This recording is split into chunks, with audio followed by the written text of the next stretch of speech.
everyone. It's the next day, obviously. We honestly just went out for dinner, had a couple drinks, and then came home. I had more than a couple. Yeah. So this morning we went to Beamer's Coffee and it was delicious. it was really like on the pricey side, but that's fine. And we were gonna take a walk around Bow Valley Trail, but we honestly, it's kind of cold out, so we actually decided to go to the Yamnuska Wolfdog Sanctuary. So we're just hopping in the car and on our way. let's go.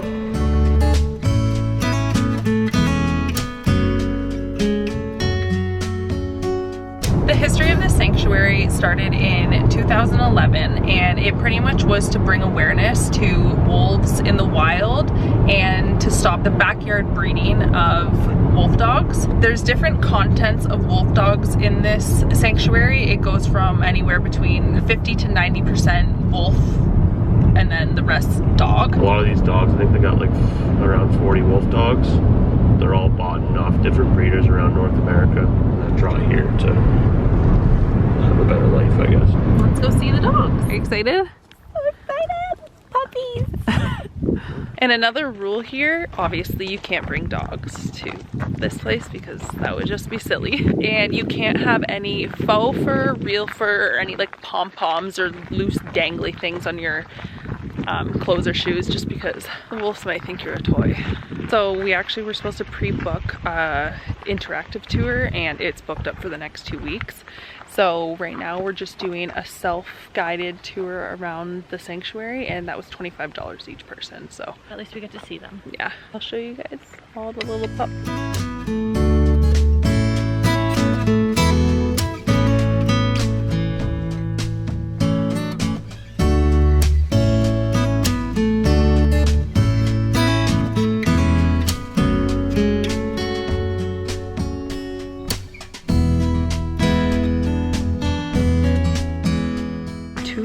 Here are high content wolf dogs, so that means they're about 90% wolf and 10% dog.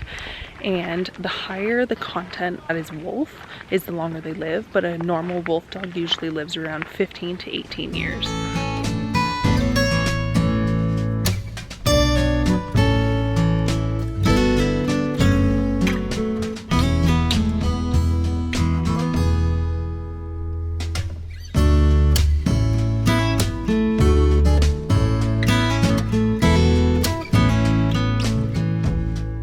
When people buy the wolf dogs, they don't do the appropriate research before buying them, and they realize they're super difficult pets to own, and by the time wolf dogs are around 2 years old, 90% of them are being euthanized. The 3 wolves in this kennel are all siblings. They're rescued from a backyard breeding and hoarding situation where they kept all the wolf dogs in little tiny kennels, and they weren't provided the health that they needed. They spay all the wolf dogs that are here because they're trying not to obviously reproduce, which is what they're saving them from, and they're trying to give them the best and fullest life being comfortable, not being constantly breeded. To determine content of the dog, to see if it's high content or low content, they actually study it and watch its mannerisms and everything, how they act, and compare it to a wolf out in the wild, and then that's how they get the content high or low or medium.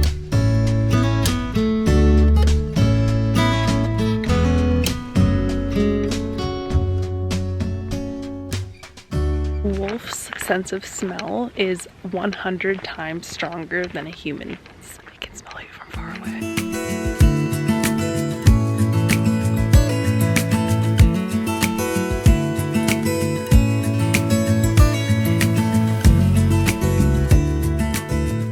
Wolf dogs get fed twice a day. Normally every single one of them gets fed in the morning, and then throughout the day they actually separate their feeding times to get each handler more comfortable with each of the animals. They try and keep them off a lot of food during the summer just because they can't obviously exercise a lot, because each one of these is only like about an acre big. But they said once winter time comes, because the winters get absolutely freezing here in Alberta, they tend to feed the animals a little bit more so that they can put on that fat storage in the winter coat, and these animals actually double in size because of how much more fur they get in the winter time to keep themselves warm.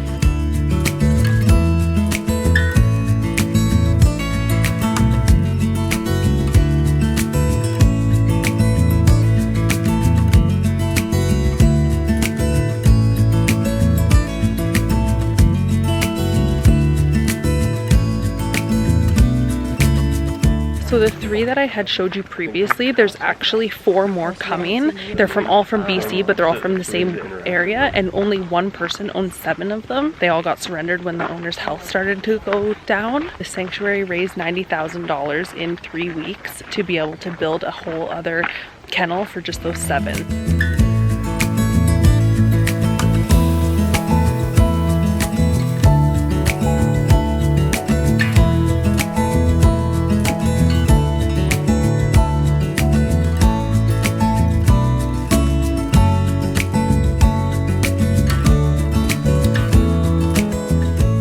If you're ever out here in Alberta, it's only about, I would say 35-40 minutes from Calgary, but I would totally suggest coming here. It's an incredible experience. Like, you learn so much. There's so many people that work here just offering up their knowledge, and it's definitely worth it for your money to come here and experience this.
Sunburn, outsider cider, and a red punch. Well, on this paddle here, we got the Highliner, little blonde. We got the German Gosa, not great.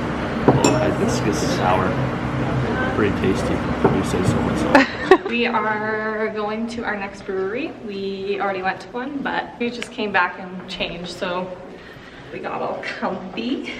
Yeah, we're going to Grizzly Paw Brewery, so see you there. This brewery is also like 30 seconds from our Airbnb. First one, let's go shot for shot here, so we'll see how that goes.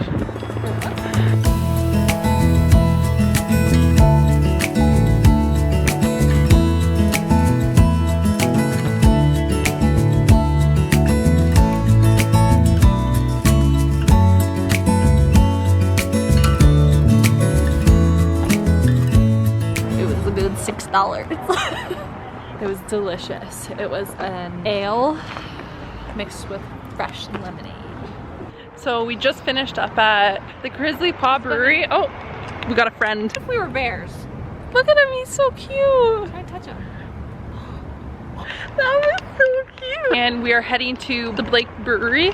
It's literally like in the same parking lot as our Airbnb.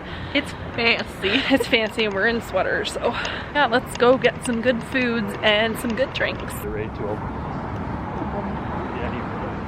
Okay. If you're a baller, definitely go to the Drake or the Blake. If you're balling on a budget, I wouldn't say go there, but if you feel like spending a decent amount of money, go there. So we decided not to eat and we're headed to another pub, a little cheaper, but everything honestly in Canmore is really expensive. Huge tourist town, so they know they can get you. On to the next.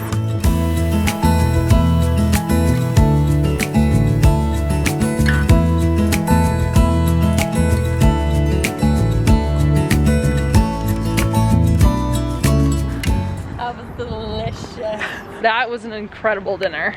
Service, Petra. So we just finished dinner and tomorrow morning we are going to Lake Louise to do the Beehive hike and the Banff gondola. So, and then we leave to go to Calgary. So sad. So we'll see you in the morning.